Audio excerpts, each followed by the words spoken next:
expressing possession. And then we will combine it today with me, mina, versus ng mga. Sige, mag-review muna tayo. Ano ang my? Okay, so ko. Your. So mo. Good. His or her. Niya or namin. And the other our. Natin. Good. Your. Ninyo. Ninyo. There. Nila. Dito na tayo sa susunod na part. Gumawa ng mga sariling pangungusap gamit ang salitang kotse at possessive adjective. Make a sentence using car as a possessive adjective. Ang ganda ng kotse niya. Yan. There. Ang ganda ng kotse nila. Your. Ang ganda ng kotse ninyo. That's a singular you. Ang ganda ng kotse mo. Yan. Anong kulay ang kotse mo? Walang kulay kasi wala akong kotse. Walang kulay. Ikaw, anong kulay ang kotse mo? Orange. Orange. Oh, talaga?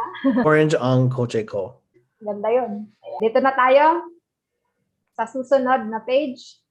Sa English, we use apostrophe S or we use of. For example, halimbawa, mom's phone, di ba?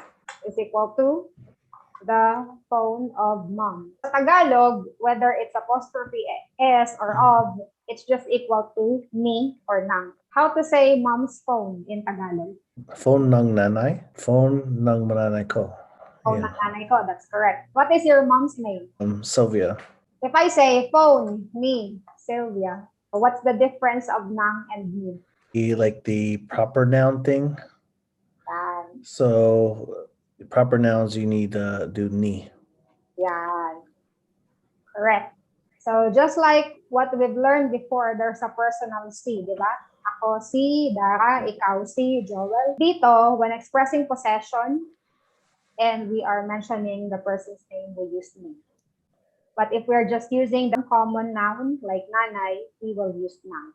So, yun. What is broken in Tagalog? I forget. Si? Sira. Oh, yeah. Sira. Sira. S-I-R-A. Sira. Can you make a sentence using the word sira? Sira ang kotse niya. O sira ang kotse ni Juan. Okay. How about Juan is your friend? So how to say the car of my friend is broken? Sira ang kotse ng kaibigan ko. Yan. Alright, good. Sira ang kotse niya, sira ang kotse ni Juan, sira ang kotse ng kaibigan. I left my phone at the grocery store. Iwan.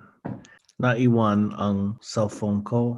Another sentence. Naiwan ang anak ni Joel sa tindahan. Or Kawawa tindahan. naman si Macy. Or maybe better lost. Last one, I want you to use nang. Naiwan ang libro ko. I left my book. Pwede? Or how about my daughter's naiwan ang libro ng anak ko. What is lost? Wala. Wala. And then, because it's lost, so it's already done. Nawala. Yeah, nawala. Nawala. Nawala ang relo ko. Yeah, good. Nawala ang relo ni Juan. I'm saying that literally to someone else. That's not Juan. Oh, halimbawa, nag-uusap tayo. Juan is our friend. Alam mo ba, nawala ang relo ni Juan kahapon sa tindahan. Bago pa naman yun. Bago. Diba? New. Tapos nawala. Pero mas mahal. Oh, mas mahal pa. Juan is your brother. Oh, kapatid. Nawala ang relo ng kapatid ko. Yan. Lastly, stolen. Maybe you don't know this yet, no? No. Nakaw. Nakaw. So again, my past tense, so na. Nakaw. Nakaw? Okay. What is money? Pera. His money was stolen. Nanakaw ang pera niya. Nanakaw ang pera ng kaibigan ko. Yan. Nanakaw ang pera ni Juan. The bank's money, paano yun? Nanakaw ang pera ng bank. Bangko. Can you make more examples using the plural? What is the plural of me? For example, sira ang kotse ni Juan. But what if the owner of that car is Juan and Jose because they are twins? And teenager pa lang sila, so they share the same car. How to say the car of Juan and Jose? Nina. Okay? Nina. Broken. Sira ang kotse Nina, Juan, at Maria. Yan, pwede. Let's say they're husband and wife. Sira ang kotse ni na Juan at Maria. Gusto ko, naman, lost. Using Nina. What's key?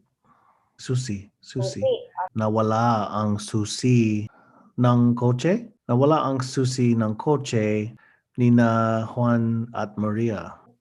Kanina, we said, sira ang kotse ng kaibigan ko.